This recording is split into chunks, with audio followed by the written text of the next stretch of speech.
өнөөдөр зочин маань хүрэлцэн ирсэн байна. Тэгээд гоё та бүхэнд бас зочноо шууд өрчгөө. Тэгээ. За тий.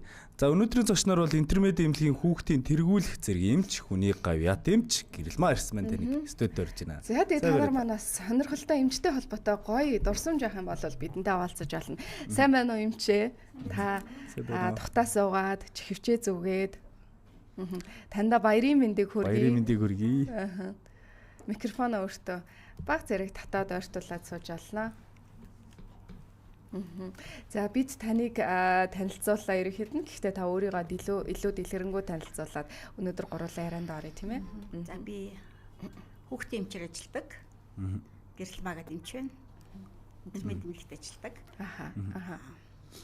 За та эмнэлгийн салбарт ер нь та хэддэг жилдээ ажиллаж байгаа? За би эмч болоод одоо эмнэлгийн салбарт 39 жилдээ ажиллаж байна. Хөө ямар баян бэ. Анх яагаад эмч болох сэтэл эмчээс маань төрөв те хизээ анхын шийдвэрийг гаргав.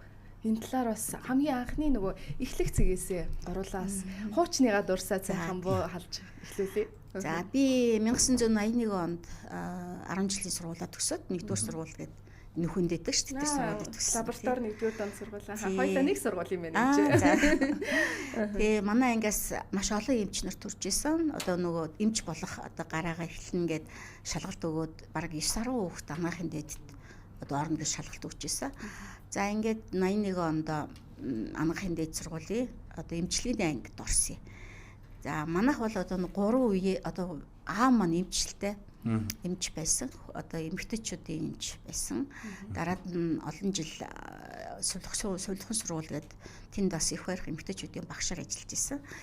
Тэгэхэд яг аав минь бас одоо эмч болох энэ хүсэл зорилгын маань бас нэг шалтгаан байсан байж магадгүй тий.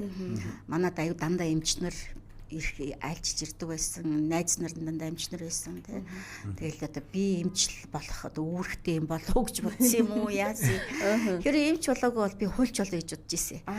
За тэгэл анаахын дээдэд орсон одоо тэнцсэн. Тэгээд анх бол би Кубд шүдний эмчийн анги авсан. За тэгээ шүдний эмчийн ангид одоо явах ч юм уу явахгүй ч юм мэдэхгүй л дээ. Тэгэл аав минь шийдэл тэр үчи аав ээжийнхаа үгэнд гисэн ордог байлаа шүү дээ. Ямар ч юм Монголда анаахын дээд сурнаа. 9 жил тэнд одоо бас хэцүү юу гэлтэй. Одоо ямар ч хийсэн л аавынхаа үгэнд ороод анаахын дээдэд эмч орсон. За ингээд эмчилгээний уг нь би эмчилгээний ангид байсан. Уг нь эмэгтэйчүүдийн эмч болох гол явж исэн үнэлтэй. За тэгэл тэр үед чи одоо нам засгийн бодлого бас их юу байж тэгээд бид нарыг төгсдөг жилд одоо энэ их хүүхдийн эрүүл мэндийн одоо эхнэлсийн төвгөө тэр үеийн нэршлэр эхнэлсийн төв нээгдэх гэжсэн 87 онд. За би бас нэг жил бас нэг шалтгаанаар тэгээд доош ороод 88 онд төгссөн л доо. Ерөнхийдөө 6 дугаар курст ордог жил шахуул бид нарыг одоо хүүхдийн эмчээр бэлтгэх тийм заавар шалтгаан байсан баг, дутагдaltaй байсан баг. Шинэ имлэг их том имлэг нэгтгэж ирсэн учраас тэгээ бид нар баг ангиар шахуу хүүхдийн эмч анги төгссөн. 5-6 жил одоо эмчилгээний ангид байж байгаа. Тэгээ эхнэлсийн төвд хуваарлагдаад тэнд одоо маш олон бидний үеийн одоо Москва, Ленинград төгссөн олон одоо бидний үеийн залуу эмчнэр ирсэн. Тэгээд аюул олон одоо залуу эмчтэр байсан. Биднийг сайхан хөгтөж авч бид нар одоо маш олон салбарт тасгууд хуваарлагдаад тэгээд би эхнэлсийн төвийн сэхэний тасагт анх хуваарлагдаад ангийнхаа одоо төгсөлтийнхаа хоёр залуу эмч нартай хамт хуваарлагдаад нэг битсэн чи би ингээд бодоод исэн чинь хүүхд эмч болцсон явж идгээ. Гидхэн бодоод хөш би чи одоо хизээ эмэгтэйчүүдийн эмч болох юм болоо гэх ингээд нөгөө эмэгтэйчүүдийн эмч болох гэжсэн яасан блэ гэж бодсон. Тэгээд аав маань үгүй хүүхд чинь чамд хамгийн хэрэгтэй хамгийн зөв мэржлээ сонгосон гэж ойлгож байгаа аав нь гэдэг. Тэгэл нэг одоо би хүүхдийн эмчээр 38 жилдээ их хүүхдийн эрүүл мэндийн үндэсний төвд нийт 25 жил ажилласан. Тэгээд 2013 онд интермед эмнэлэгт ирсэн. За энэ манай интермед эмнэлэг тэр үед бол одоо хаана яаж байгуулагдах одоо хүүхдийн тасганд байхыг хідэн ортоо байхыг хэдийн эмчтэй байхыг ингээл одоо бүх юмд ингээд цагаан дараал байж байгаа л нэг гой байшин одоо энэ танаа тасаг байгуулагдана гэхээр нь яана одоо хизээ бид нар хүүхдээ аваад хизээ одоо ингээд тасаг байгуулагдах юм болоо гэл бодож исэн. Тэгээ одоо 13 жил болцсон одоо ямар нэгэн байдлаар одоо байр сууриа олчихсон тий одоо нийгэмд одоо бас интермедиа хүүхдийн тасаг гэдээ бас усад мэддэг болцсон нэлээд олон эмч нартай болцсон ингээд ямар ч байсан нийтдээ одоо 38 жил ажиллаж байна. Ямар гоё түүхээ тий. Гэрэл маа эмчээс асуумаар санагдлаа. 38 жилийн түүх гэдэг бол бас маш их хугацаа. Тэгэхээр яг эмчийн мэрэгчлийг сонгоод тэр дундаа шантрах бас үе байсан л бах та тийм. Тэгээд хамгийн хэцүү яг таны одоо толгойд орж ирж байгаа тэр одоо үе мөчөөсөө моментоос ярил та юу орж ирж байгаа бол юм чи. Тэгэл одоо мэдээч өстө хүн 38 жил. Ер нь бол эрдэнэсийн төв гэдэг бол маш том биднэрт одоо их юм зааж өгсөн тий их юм бид нар тэнд сурсан биднийг алтан үеийн одоо нөгөө стал нэг алтан үеийн гэж ярьдаг тий багш нар эмч нар биднийг одоо заа ингээл бүх юм чинь одоо зааж зааварлаж даллагжуулж тий тэнд бол бид нар зүгээр л нэг эмч гэсэн нэг диплом бариад ирж байгаа улс шүү дээ. Тэгэл айгүй маш хэцүү. Ер нь 2 жил цэхэн амьдруулах тасагт байхдаа бол эхний нэг 14 хоног дагалдуулаад тэгэл бит дагаал жижигт гаргадаг гэсэн байхгүй юу. Тэгэл ер нь ингээл 15 6 20 хүүхэд ингээл үзэл тэгэл ер нь юу ч чадахгүй шүү дээ бид нар чи яаж байгаа ч мэдэхгүй юу ч чадахгүй. Эхний удаа жижигт гараал тэгэл за ер нь болидо гэж бодож ирсэн. Тэгэл бид нэрийг чинь юу ярьж байгаа ингэж л юмч болно гэл ингээл тэр одоо хэцүү байсан үеүүдийг бүгдийг хамт одоо нөгөө ажиллаж байгаа ганцхан эмчийн одоо эмч тэр чинь босгоод ирэхгүй шүү дээ. Тэнд бол одоо сувилагч байна. Асрагч тэр үед асрагч гэж ярьж ирсэн. Тэгэл одоо баг хамт олонны л үйл ажиллагаа.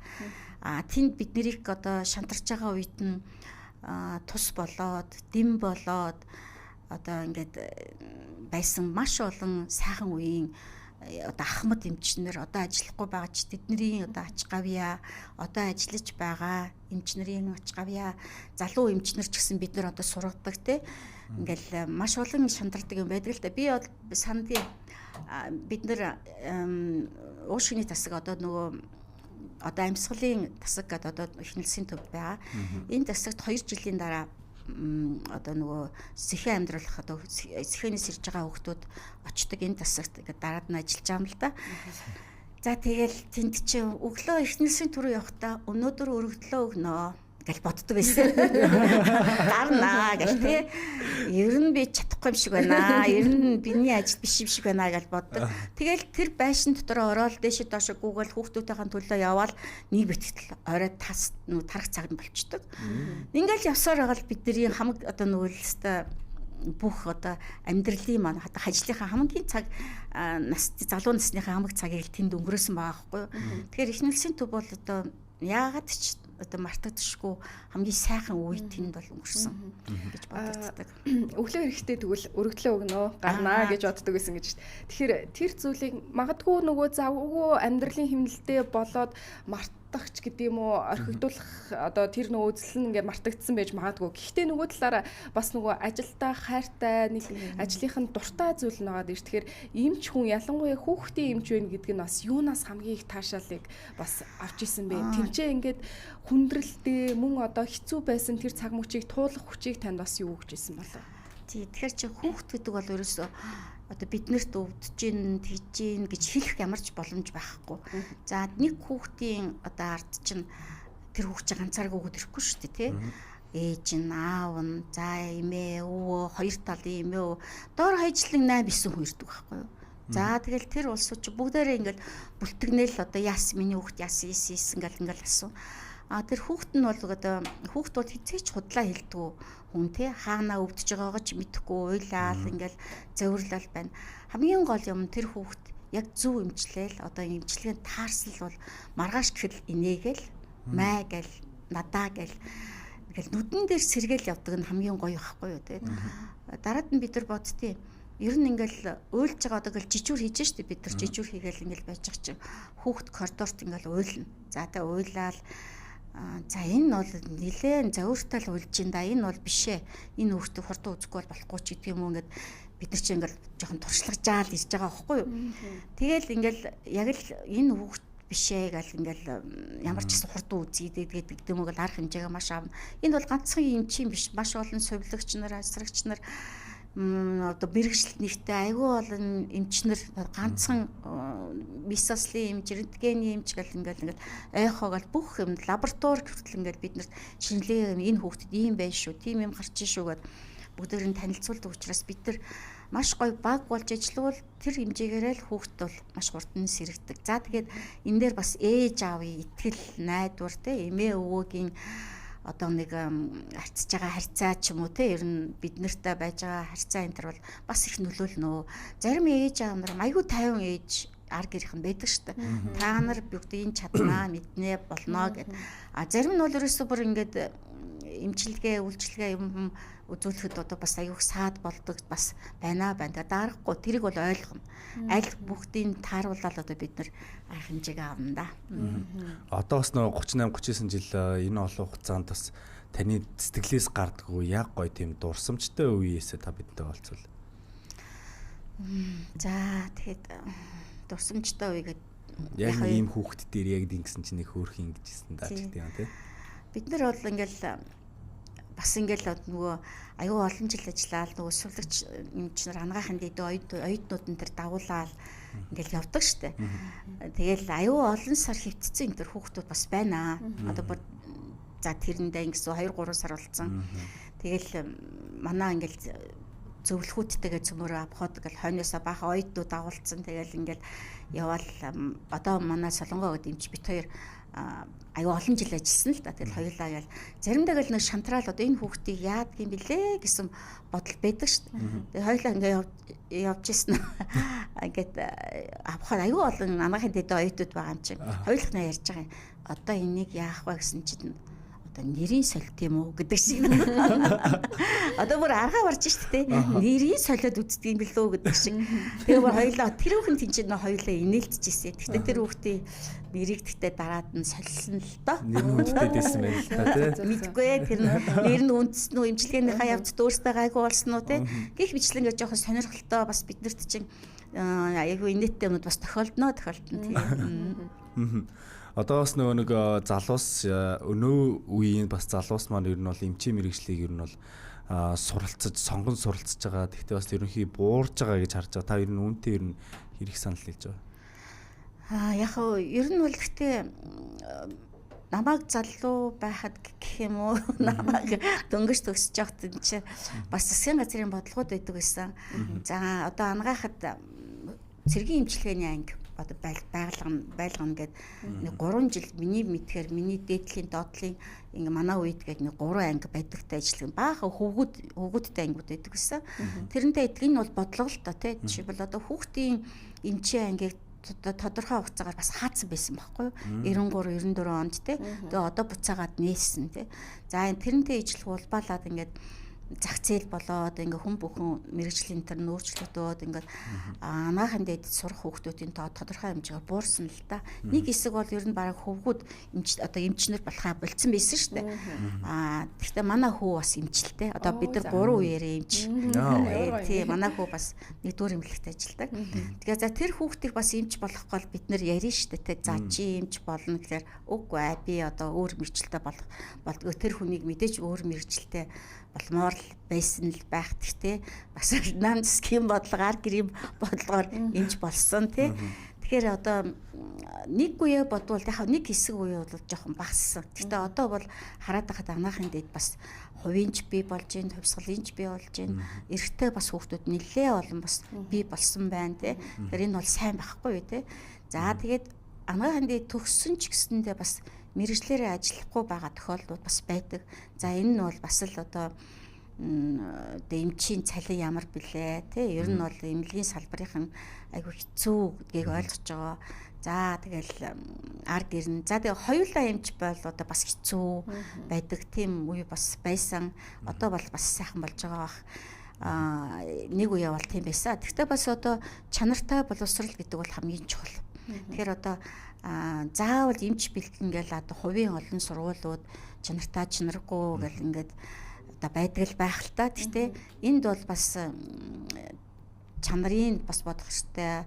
Одоо бас олон практик үйл ажиллагаанууд байх ёстой тий.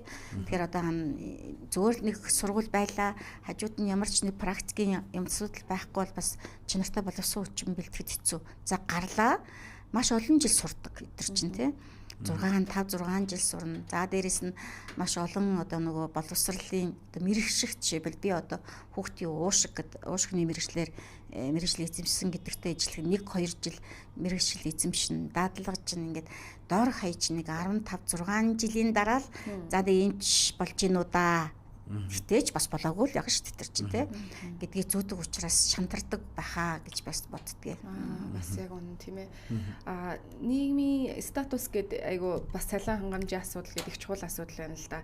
Эмчээсээ бас асуумаар санагдчихээн. Та яг эмнэлгийн салбарт 38-9 жил ажиллаж байгаа хүний хувьд тий одоо Монголд өнөөгийн байдлаар эмч нарын нийгэмд үнэлэгдэх байдал ямархуу байгаа юм шиг санагддаг вэ? За мөн одоо олон нийтийн сүлжээнд эмчнэр рүү халтж байгаа ч гэдэм үү, за уцаа араал тийм давчилж байгаа иймэрхүү тохиолдлууд бол нүдний далд хийсээ илүү нүдний ил болсон байна. Та энэ одоо зүйлүүд дээр бас ямар байр суурьтай ханддаг юм чи?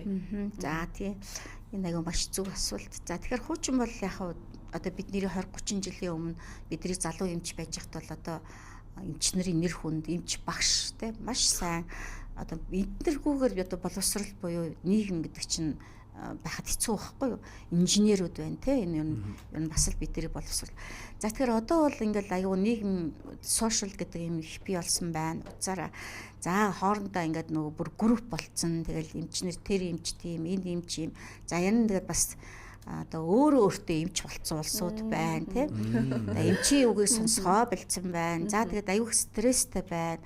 За эмч үнэлэмж бол айгүй мэдээж бага. Одоо хаанч юунд ч хэлэхэд одоо хэцүү те. За тэгэхээр мэдээж анагаахын дэд сураад эмч болох гэж байгаа улсуудын ард маш сайн арга гэр ээж аав нь түшдэг. За чийлстэ манай гэрээс эмч болох хэвээр чийл одоо хэвээр ингээд ингэх хэвээр ингээл болгодог те. Тэгэхээр тэр хүний чинь суралцсан цалин ямар билээ гэж хэцүү шттэ.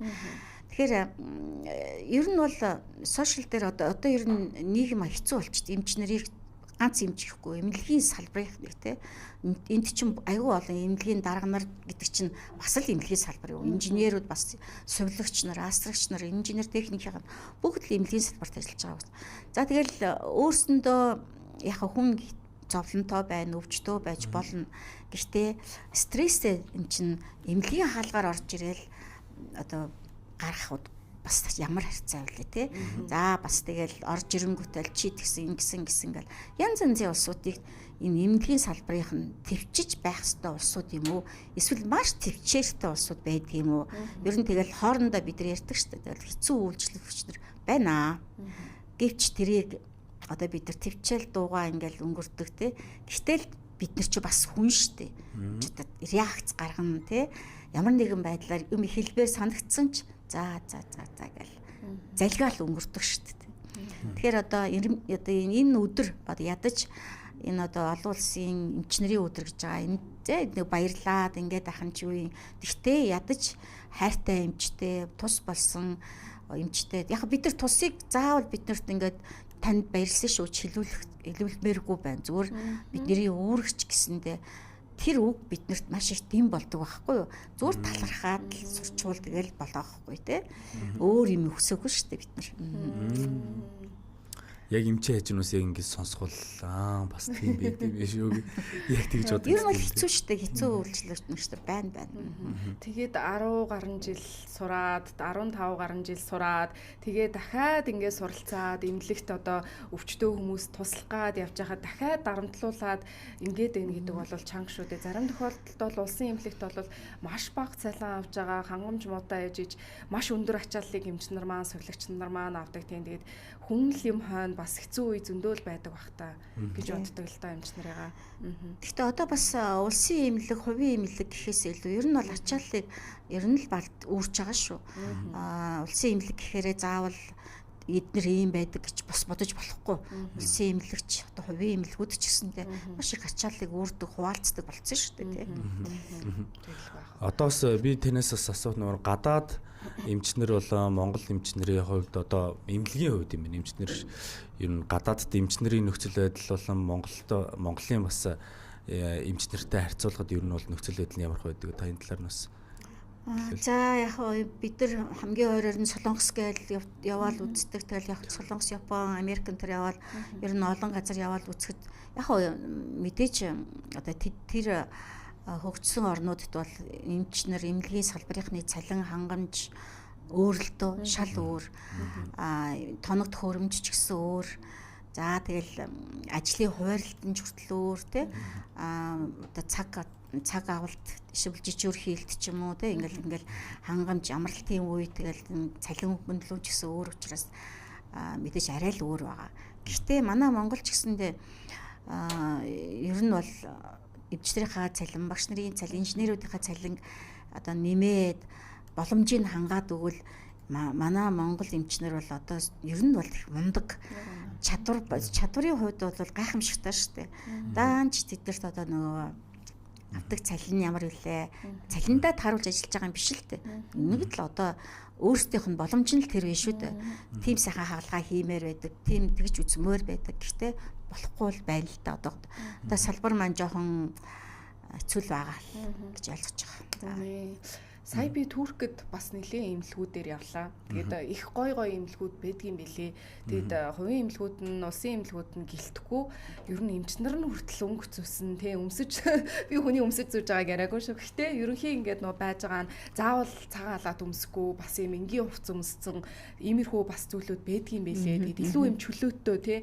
Тэгэхээр ер нь Монгол улсад яг энэ эмнэлгийн салбарт таны хүсэж байгаа тийм энэ олон жилийн хугацаанд эрүүл мэндийн салбарт ажиллаж байгаа хүнээр яг энийг ингээд өөрчилжүүл гэвэл та бас нэг юмыг хэлвэл юуг хэлэх бол юм чи. За нэгдүгürt бол одоо яг эмнэлгүүд байна л да.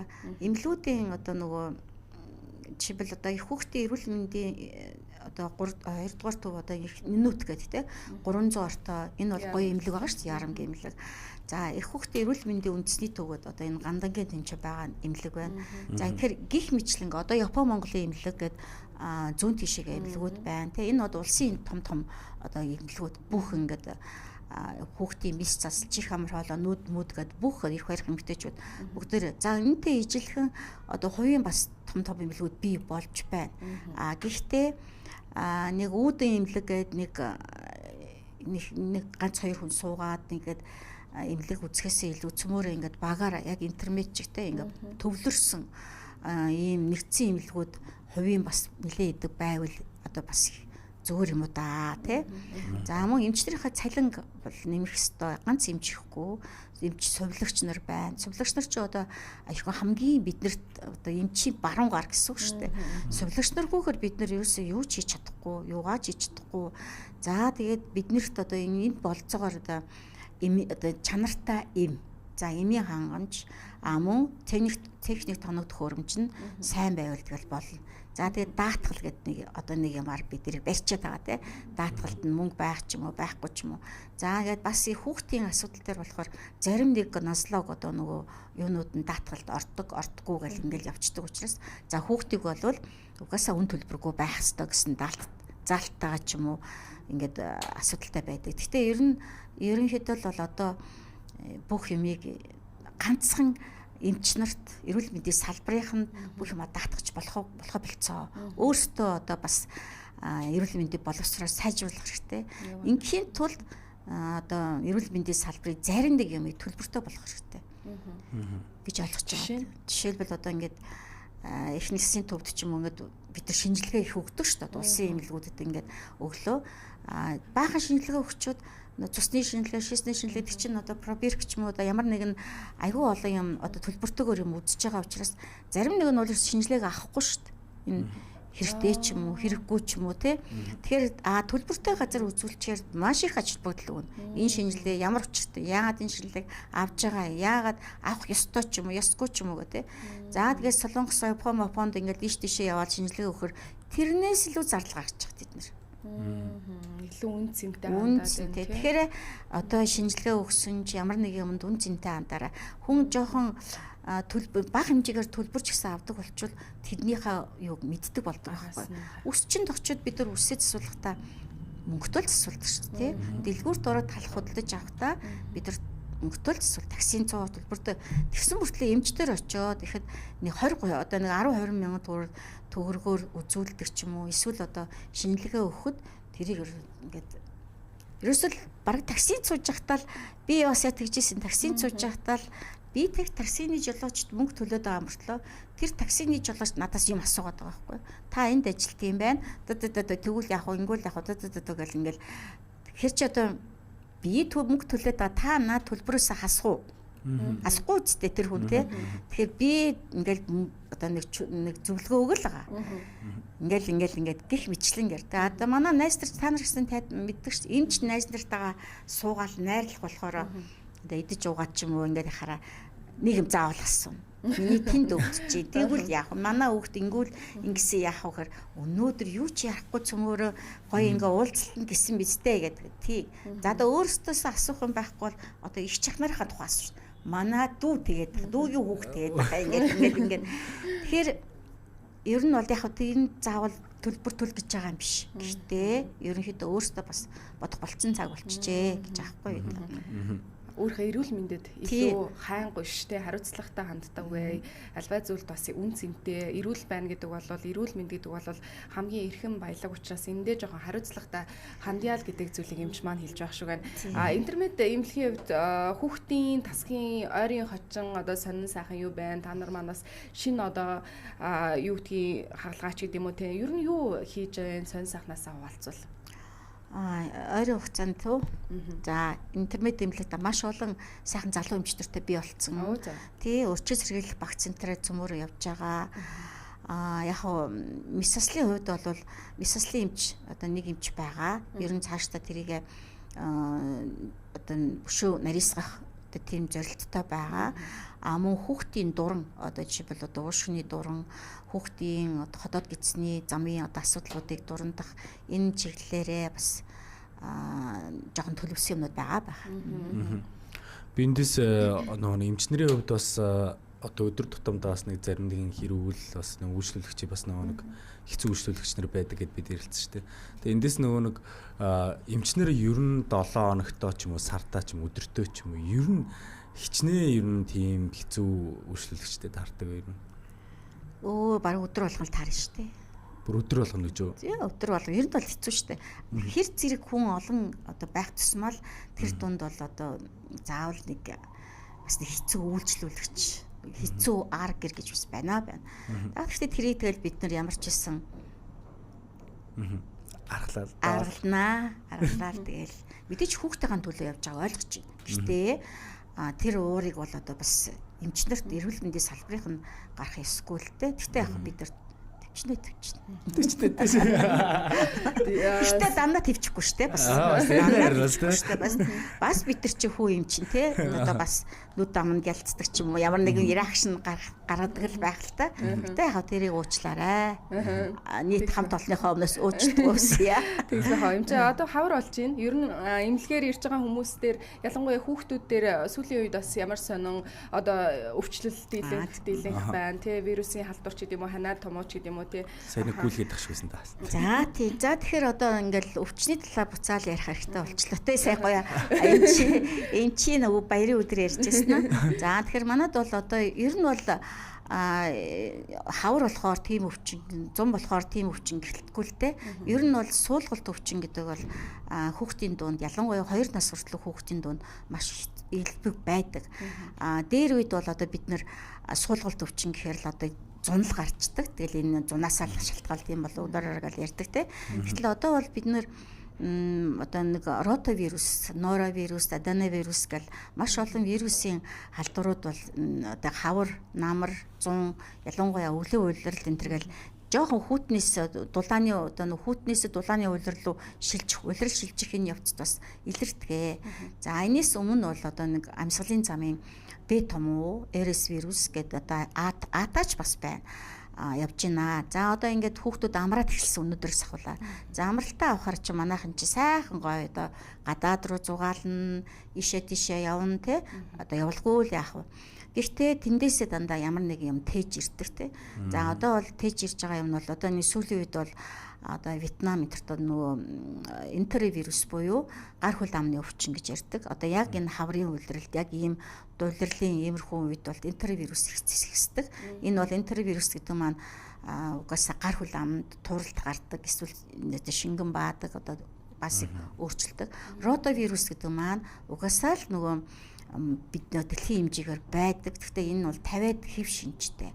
Тэгэхээр энэ хэв шинжийн эсрэг бид нар одоо эхнэлсийн төвд байхдаа бид нар судалгаа хийгээд халдварт өвчин судлалын үндэсний хөтөөгөө судалгаа хийгээд за энэ төр одоо ротавирус гэдэг маань манай Монголд жилийн 4 үйлрэл явдаг. Яг Солонгын 7 өнгө шиг маш олон хэв шинжээр явдаг. За энэний эсрэг одоо дархлаажуултыг энэ төр одоо интермед одоо сос гэж зарим нэг хувийн эмнэлгүүд бид нар 5 хэв шинжийн эсрэг вакциныг дархлаажуултыг амаар нь уулгаж байгаа. Энэ бол зөвхөн 2 нас хүртэлх хүүхдэд л уулгадаг.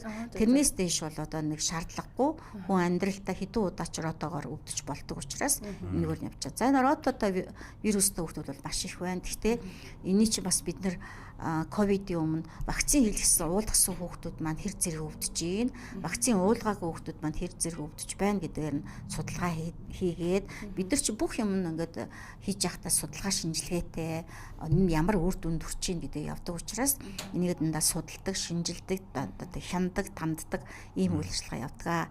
Тэгэхээр одоо бол жоохон тийм суулгалт маягийн одоо өвчлүүд явж байгаа. Гэхдээ ганцхан суулгахгүй шүү дээ. Энэ маань ханиадтай хавсарна, уушгины хатгалгаа болж хүндэрнэ, чихний халдварууд болж хүндэрнэ. За дээрэс нь энэ хавар болж байгаа учраас нөгөө харшлын хүүхдүүд нь нөгөө хамран битүүрээ, шороо тос нь бужигнаал, ингээл энэ бүгдээрээ л нөлөөлдөг. Тэгэхээр энэ бүгд бас нөлөөлж байгаа.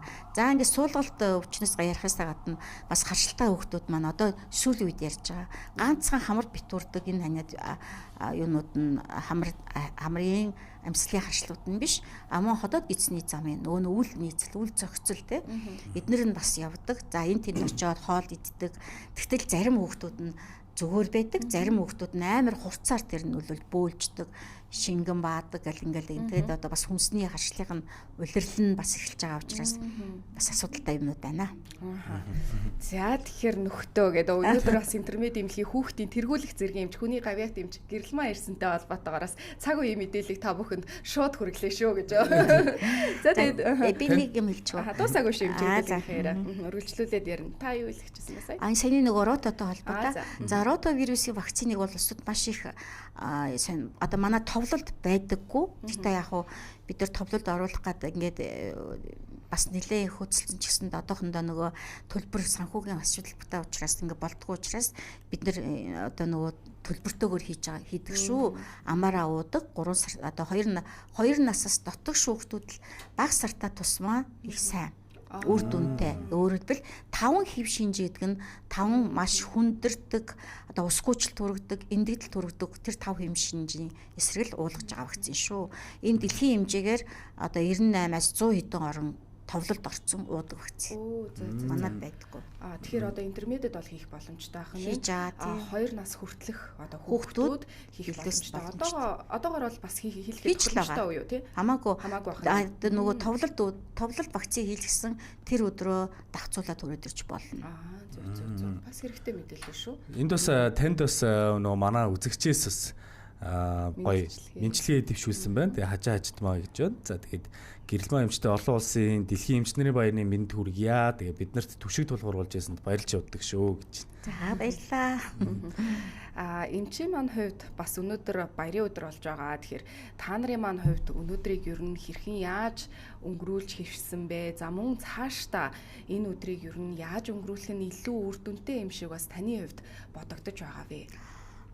За тэгэхээр баяр гэхээр бид нар одоо за нөгөө эмч нар ч өстой нэг газар уугаал идэл нөгөө ингээл гэж ойлгодог л да. Гэхдээ яг мэдээж баяр эмч нар чинь нэг өдөр ч гэсэнтэй цөмөрөө цуглараад тий энэ чинь баяр биевиндээ баярснаа илэрхийлээ. Тэгээд ингээд найс нөхөд болоод ингээд зарим нэг одоо нэг залуу эмчнэр олонтой уулзсан болохоор зарим эмчнэргээ танихаа уулзсан байгаа юм чинь. Тэгэхээр чинь бас тэдэртэйгээ танилцсан тий.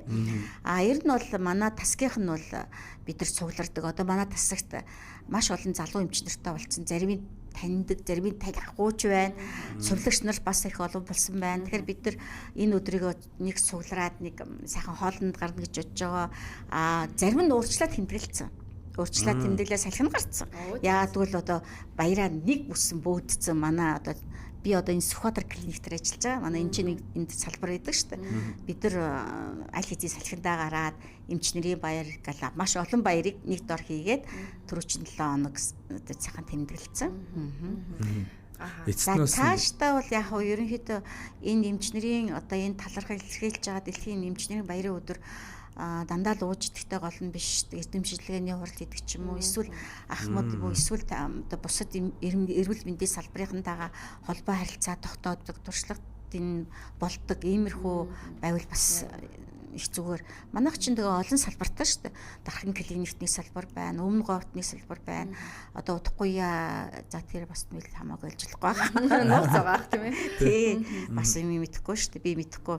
Тэгээ одоо манайх чи Японтой бас харилцаа холбоогоо дэвшлүүлсэн. Тэгэхээр Япон руу бол одоо олон одоо мэрэгчлэтнүүд мэрэгчлэлтэй дэвшлүүлэхээр бас явж байгаа явах байх цаашдаа. Тэгэхээр улам л одоо өргөжж гоё болно. Тэгэхээр энэ талаараа сурчлагын юм энэ хийдэг бол бас гоё юм уу л гэж бодож байгаа. Залуу эмч нартай хандаж хэлэхэд бас Ахмад одоо олон жилийн туршлагатай эмчийн хувьд та бас юуг зөвлөх вэ? Эмч хүн ер нь ямар одоо этик мөн одоо ямар зан чанартай байх нь илүү чухал юм шиг таны энэ олон жилийн туршлагын хүрээнд харагдаж анзаарэгдсэн бол. Харин тийм ээ. За ихтэй залуу байхдаа их омглоо байна чи тий. Станер илүү яадаг шуураад орчиж гэдэг юм уу те ер нь чадахгүй юм байхгүй юм шиг л явдаг л та. Гэхдээ яг хоо ер нь бол залуу эмчнэр одоо ингээл залуу эмчнэрийг харж байхад бити шантраарэ. Шантарахгүй шүү. Би өөрийнхөө хүүхдийг зүртэлдэг штэ. Манай хүүчсэн эмч учраас ер нь бол тэгэл хараад байхад ядардаг. Бид жижүүр хийжээж бид нар туршлагач. За ер нь яагаад жижүүрд маш их олон асуудал болдог те. Би нэг удаа нэг 20 жил ажиллачаад би ер нь хэдэн удаа жижүүр хийгээд миний жижүүрийн хугацаа ер нь хэд болчихоо гэдэг тооцож үзчихсэн. За тэр нэг 20 жил ажилласныхаа хугацаанд. За ингээд 7 хоногт 1-2 удаа ингээд жижүүр хийдэг байлаа шүү дээ те. Тэгэхээр 3 жил тэр үед цэрэгт явцсан улсуудаар зэрэгцэл 3 жил гэртээ хариг байгаа юм чинь. Тэгэхээр чи одоо ингээл өшөө ингээл жижүүр хийгээд очинд бараг 5-6 жил бараг болцсон тий. Тэгэхээр чи одоо бас олон эмчтэй байх тусмаа жижүүр хийх хугацаа нь хойшлог одоо богино юу хол болно тий. Гэхдээ мэдээж жижүүрээс шантардаг л да хэцүү 24 цаг ажиллачаад. Гэхдээ бас манай удирдлууд энэ төр зарим нэг менежмент төр хийсэн байлаа. Жижүүр бүссэн одоо хийсэн улсуудаа эрт тараадаг маргааш нь амраадаг ч юм уу тий. Энэ бол айгүй том зохицуулт байхгүй юу. Тэгэхээр энд бас айгүй зүгээр. Бид нар чинь бол бас 12-т буугаал тэгэл маргааш нь буухгүй бас ажиллаа хийхэр чинь ер нь бол ажлын одоо ачаал нь их байх тусмаа бас л хүү юм чи ядарна буруу руу ярина уурлан нуцаарлан тий. Тэгэхээр энэ дээр хаваа одоо бол бас айгүй олон гоё эмчнэртэй болцсон байлаа. За тэгээд туршил ер нь бол хүн үдчээж л хүүхдээ сайн одоо үцлэг хийжээж л сайн ч болно шүү дээ. Гэхдээ хүүхд үзнэ гэдэг маань ганцхан чагнуур тавих та биш ээ. Энэ хүнийг орж ирээл байж хат нь энэ одоо ямар байдалтай байна. Ээж аав нь юуг нь яг голчлоод байна. Ээж аавтай нь ярих нэг юм байна. Одоо өсвөр насны хүүхдүүд жишээлбэл ярих нэг юм байна. Ярихгүй нэг юм байна. Та тур гарчаа та би энэ хүүхдэд яриад байгаа юм. Эсвэл заавал ээж аавтай нь хамтд нь ярих юм бас байна. За ингээд нэг нь оруулаад нэг нь гарчгаар дараад нь ээж нь буруу мэдээлэл ч юм уу аав нь буруу мэдээлэл цааш дамжуулдаг. Тэгэхээр хоёулангийн байлгаж байгаад ярих юм гэж бас байна шүү дээ. Гэх мэтлэнгээр одоо нөгөө дарга гаргачлаач гэх юм уу хандлагаач гэх юм уу бас одоо мэдэрч байгаарай гэж хэлмээр байна. Яг үнэ сая бас та хэлжсэн шүү дээ. Нөгөө уйлах дуугийн сонсоод за энэ бол хүндэрцэн хөөхтэй юм да гэдэг ч юм уу. нүдний харцыг нь хараад хүртэл бас нэг жоохон мэдэрдэг болох бах та тий олон жилийн туршлага. Манай би ингээ залуу байхад манад Гиндэн Жамц багш гэдэг аюу туршлагатай багш манай зөвлөх байсан. Ерөнхийдөө зөвлөх. Тэгээ бид нар чинь бас ингээл залуу байсан юм чинь. Манай гээ багш орж ирчээл одоо тэр бас аюу мундаг хизээч ажилласаа хоцордоггүй дандаа орж ирж хүн хүүхдүүдэд эхлээл заавал тойрдог. Манай авгондорч багш энэ төр байг тийм мундаг багш нар байлаа шүү дээ. За ингээл харчаал за энэ хүүхэд ч өнөөдөр энэ хүүхдийг сэхэг хөрвүүлжүүлсэн дээр даа гэл ингээл харчаал хэлдэг байсан. Би бүр гайхаад энэ юу н харагдаад хаана харагдаад ингээд энэ хүүхдийг ингээд хүндэрнэ гэж мэдээд байна гэл бид нар ингээл бас багшуудаа яагаад гэж байгаа юм бол юу ч шинжилгээ хараагүй мөртлөл ингээл тэгэхээр тэр хүн чинь тийм мундаг мэдрэмжтэй болчиход байна шүү дээ.